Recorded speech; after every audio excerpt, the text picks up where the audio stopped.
مساء الفل. كتير مننا كل ما يحصل لنا حاجه في حياتنا نقعد نتساءل ونقول هو انا السبب؟ هو ايه اللي حصل ده؟ علشان ايه السبب اللي حصل؟ هو ليه المشكله اللي حصلت دي؟ هو ايه التقصير اللي حصل مني؟ وادور دايما على تبريرات، ادور على اعذار، ادور على اسباب لحاجات ساعات كتير جدا بتبقى قدريه وقدريه فقط، ولا يمكن التدخل فيها من عناصر البشريه.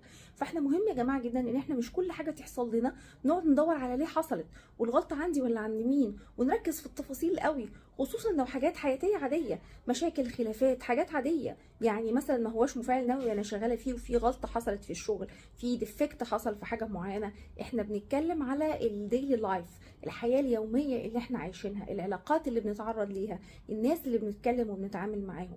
فمهم جدا ما نقعدش نقول هو فلان كذب عليا، كذب عليا ليه؟ هو انا غبيه ولا ايه عشان كده كذب عليا؟ وايه السبب اللي يخليه يكذب عليا؟ طب هو ده ابتلاء من ربنا؟ طب هو ده تخليص ذنوب؟ طب هو ده مش عارفه ايه قدام ايه؟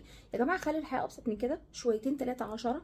خلينا نتجاهل شويه ونعدي شويه ونسامح شويه ونكبر دماغنا شويتين 3.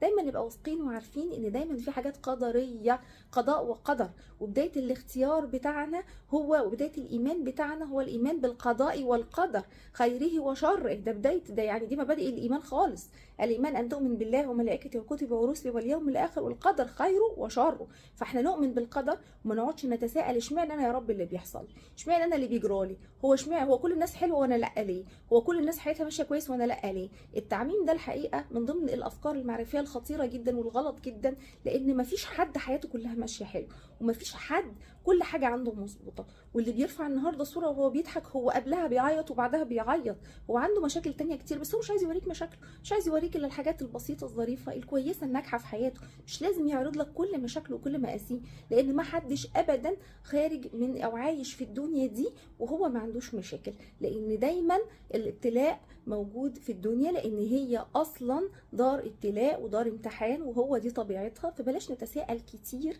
يعني لان ربنا سبحانه وتعالى بيقول ولقد خلقنا الانسان في كبد، يعني مشقه ومعاناه دائمه ومستمره.